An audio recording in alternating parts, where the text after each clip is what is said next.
Bonjour à toutes et bienvenue, je m'appelle Grace Malanda, je suis une révélatrice de marque personnelle. J'aide les indépendantes à identifier leur atout unique afin de créer une activité en ligne rentable à leur image.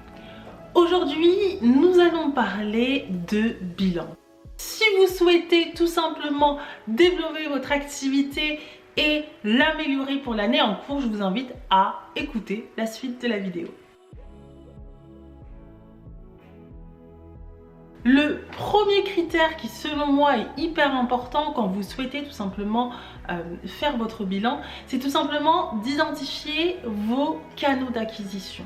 Vous êtes en ligne, vous avez une activité en ligne, ce qui veut dire que vous avez différents médias sur lesquels vous êtes présente. Et l'idée, c'est d'identifier le média qui vous permet d'être en lien avec votre client, puisque un canal d'acquisition, c'est tout simplement un moyen par lequel va passer un prospect ou un client pour entrer en relation avec votre entreprise. Donc l'idée, c'est vraiment d'identifier le canal le plus efficace et qui vous ramène le plus de prospects, le plus de clients. Le deuxième indicateur de mesure, c'est celui tout simplement qui va vous permettre de comprendre, d'évaluer quel est le produit ou le service qui vous rapporte le plus. L'objectif, c'est vraiment de faire une liste à l'après-vert et de voir entre ces produits et services celui qui fonctionne le mieux. Le troisième critère qui selon moi est aussi ultra important, c'est le temps passé. On ne parle pas forcément du temps passé puisque quand on est entrepreneur, on pense souvent que son temps est gratuit à tort.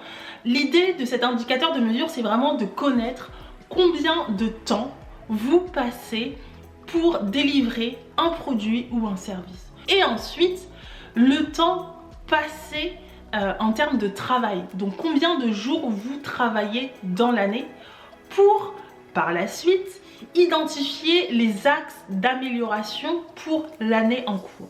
Donc ces trois indicateurs très simples vont vous permettre tout simplement d'avoir une vision claire de ce que vous avez réalisé pour l'année 2021, une vision claire de votre modèle économique pour pouvoir identifier les éléments que vous pouvez bouger pour l'année 2022 et qui vont vous permettre tout simplement d'améliorer votre activité, d'améliorer vos revenus pour l'année 2022, d'améliorer votre chiffre d'affaires.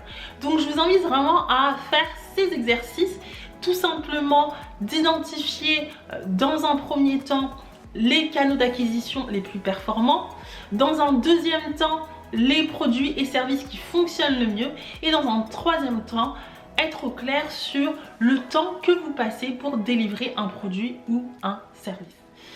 Donc voilà, je vous invite à réaliser ce travail et à me dire dans les commentaires tout simplement le fruit de votre réflexion, à le partager avec nous en commentaire et à me dire concrètement quels sont les autres indicateurs de mesure que vous regardez pour faire votre bilan. Je suis curieuse de le savoir et je pense que c'est hyper important pour les autres personnes qui nous écoutent. Donc merci d'avoir regardé cette vidéo, à vous de jouer. Je vous donne rendez-vous la semaine prochaine pour une nouvelle vidéo. À bientôt!